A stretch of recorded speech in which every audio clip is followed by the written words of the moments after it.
Hey everyone, Connie here with a first impressions review of Godzilla Singular Point, the new anime series on Netflix. Um, so I decided to check this out as a fan of Godzilla and general kaiju stuff. I'm not like the biggest fan, I'm more of a casual fan, so I don't know like all the lore and all the different information here and there, but I went into this anime it, hoping after how bad the 3D CG movies, the anime movies were, um, I was hoping that this would be better, and it is, but not by as much as I was hoping. So I'm going to give some spoilers in this for the first 3 episodes of this series. Um, So, just letting you know ahead, there will be spoilers for the first 3 episodes of Godzilla Singular Point. If you have not seen them and wish to remain spoiler free, I would suggest clicking off this video and coming back after you have done so. If you are okay with hearing about spoilers, then keep tuning in, I guess. Or if you've already seen it, keep tuning in. So, we'll begin with that kind of stuff with the spoilers and all in 3, 2, 1, now. So, this doesn't feel to me like a Godzilla property. Um, the opening, for example, features very little Godzilla, and you don't even get a good look at him at all in the opening. And I get that maybe they're trying to like keep you from getting good looks so that it's like more of a big surprise or whatever when he arrives. But it just feels for an anime series that has an open like a typical anime opening, it just feels wrong to not show him in all of his glory in the opening. On top of that, the series itself just it doesn't feel very Godzilla like. There seems to be two kind of stories going on that interconnect here. We have these two workers who work at this place called the Otaki Factory, which seems to deal in like robotics and stuff.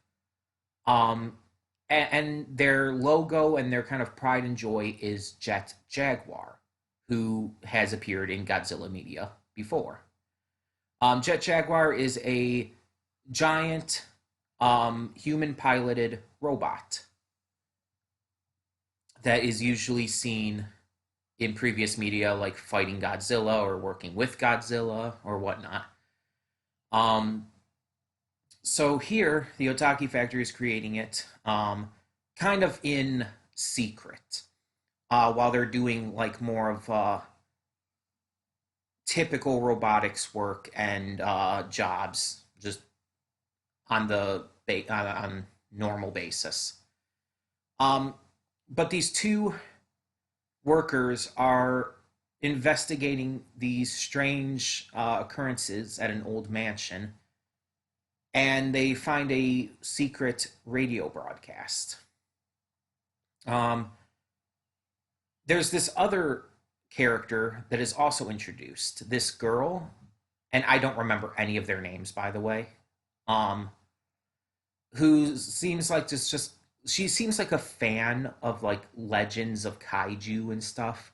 She very much is into the supernatural and everything, which is fine. Um, but the problem with her and with the other characters as well is they have no personality. Like they are so fucking boring.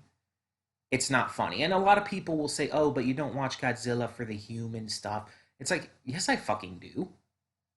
I watch Godzilla for all of it, not just the monsters, but the human stuff as well, because the human stuff is important to Godzilla. It always has been. Godzilla was created as a kind of um, what would be the word here? Not reference. Why does that come to mind?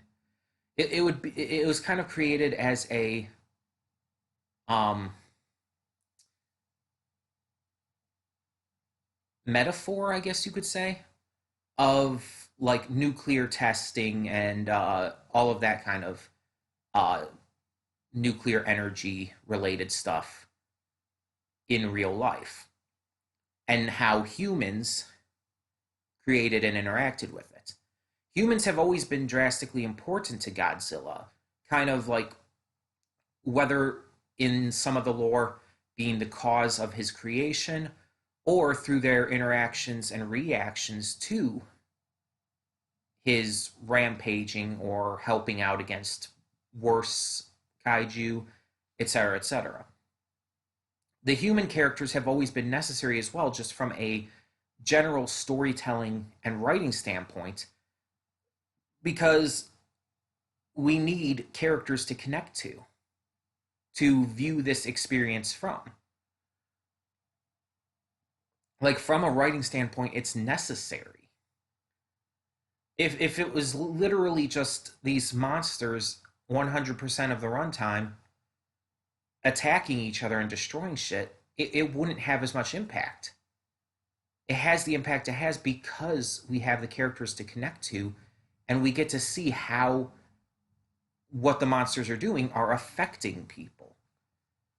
And in some cases, like with more recent Legendary Pictures MonsterVerse stuff, we also get to see how these human characters connect to the monsters themselves.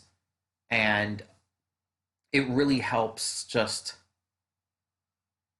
push this further into being such a big pop culture icon as it is. Godzilla would have never worked without the human element. It would have never gotten as big as it is today. It is needed.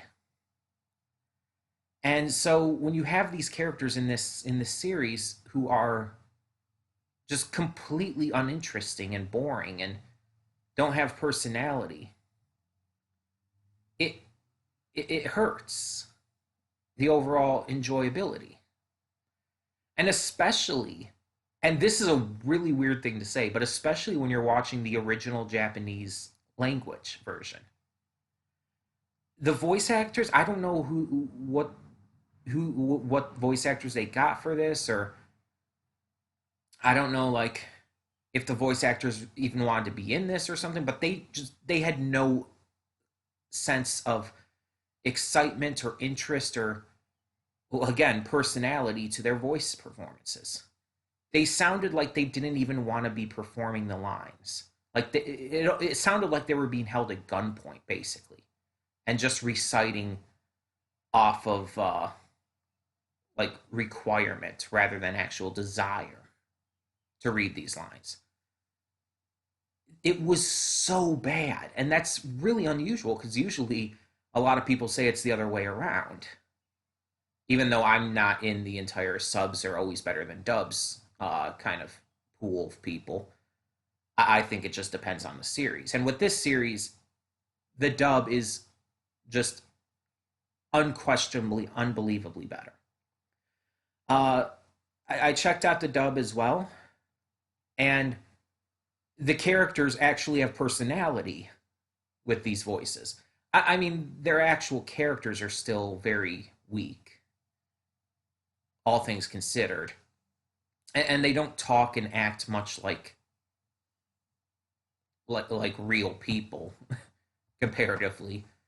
But they at least have some semblance of like relatability and connectability compared to the Japanese voicing.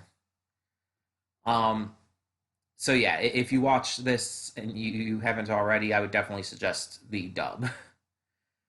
Um, but during all of this, there's a festival going on, and suddenly a pterodon attacks. Um, a big ol' unexplainable just dinosaur straight up. And the Otaki factory, they use Jet Jaguar to try and fight it off, but are pretty unsuccessful. And eventually it's only stopped in the end when it just suddenly drops dead with no explanation. and no real reason. It just drops dead. It almost looks like it was on fire too. So based on knowing about Godzilla and all of that, I'm wondering if it has something to do with radiation. Like if it literally just couldn't survive that long because it was too irradiated and its body like overheated or something. Um, but then we see later on that a bunch of other pterodons come out of the sea, and it's like thousands of them, and they start attacking the towns and everything nearby, and it's just like it's getting way out of hand. But they also start just dying randomly. The media starts referring to them as Rodan, which is a kaiju in the Godzilla universe. Rodan was even in King of the Monsters for the Legendary Pictures monster movies. Monsterverse, that's it. Why was my mind blanking on that?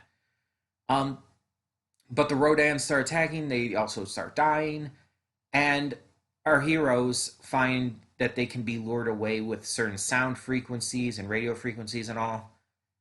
And this is actually where the series does start to get a little better. When the Rodans are actually attacking, we get to see the humans interacting and fighting with them, and well, just running and escaping from them, even though some of the characters still act really fucking weird. Like some of the characters act like not much is actually happening and aren't even that afraid. And the one that's the biggest offender in that is the girl. The main girl character. Again, I don't remember her name, but she just is completely nonplussed by the entire situation. With all these Rodan flying around and destroying things, all she's worried about is, oh, I left my clothes out to hang on my balcony at my apartment. Is my apartment going to be okay? It's like she's not freaked out by the giant flying dinosaurs. She's not. And the thing is, she's supposed to be this big, like, kaiju fan, this big supernatural, like, uh, invested person.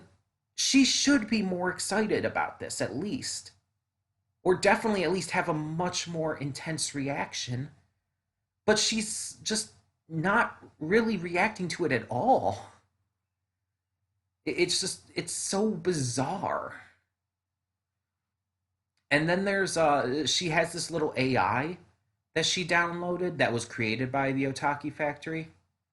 Um, and the AI like takes the form of this dog and everything because of reading her past and everything on her computer. And at one point, it somehow hacks into one of the Otaki Factory's robots, or not even one of their robots, technically. They were being given the robots to repair or something. It hacks into and borrows the robot and goes and starts like helping to fight the pterodons and whatnot. It's like the Rodans, and it's like, what the fuck is happening here? It just it just doesn't feel like a Godzilla series. And not just because by the third episode Godzilla hasn't even shown up or anything. Though there is a hint at something because there's also this group of people. I don't know what they are, like some kind of business. But in their basement, they have a skeleton of a kaiju, and it looks like it could possibly be like Godzilla or something, but it's unclear, and I don't even know if it were Godzilla, how would it be brought? How would it be brought back or anything? Like I don't know. Um, but yeah, it's just I don't get it. I don't get how it's supposed to be a Godzilla series when it just doesn't feel like a Godzilla series outside of the Rodan attacks. And again, that stuff's all cool and interesting, but it's just that at the moment. Everything else is just either so boring or just doesn't feel like Godzilla. So I'm curious as to where this is going to go. I'm going to keep watching. Um, but yeah, it's just I'm I definitely feel like this is better than those 3D CGI movies, um, where Godzilla was like planet destroyer, basically. Those movies were terrible. And this is definitely better than those, but it's still not that great. And if you were to compare it to other Godzilla media, especially lately with the MonsterVerse stuff, like King of the Monsters and Godzilla versus Kong and all that, oh, it doesn't even hold up at all to it. Those movies will always be better than this series. Um, but I'm hoping it does improve in the continuing episodes. And it's weird too because I've heard a lot of people apparently like this, and it's just like, why? Like it's not like absolutely terrible, but it's like a lot of people are like even putting. There's even some people putting up for like anime of the season and stuff, or even anime of the year, and it's like, why? It's like I can understand some series like you putting it up for that. Like even though I've only seen one episode, I can understand people saying that with Wonder Egg Priority. It definitely seems like the kind of series that would definitely be a contender for that. But then you have this, and it's just like, okay, it must get extremely better.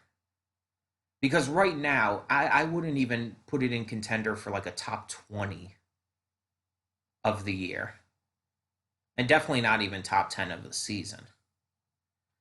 But we'll see. We'll see. Either way, tell me in the comments below if you have seen Godzilla Singular Point, at least the first three episodes. What did you think of them? What do you think of this series so far? And as always, no spoilers to anything for the future of this series, because I'm going to be watching this at my own pace, and it probably won't be like an all at once kind of thing. But tell me your thoughts down below, and thank you so much for tuning in. For now, I'm Connie, and I'm signing off. See y'all next time.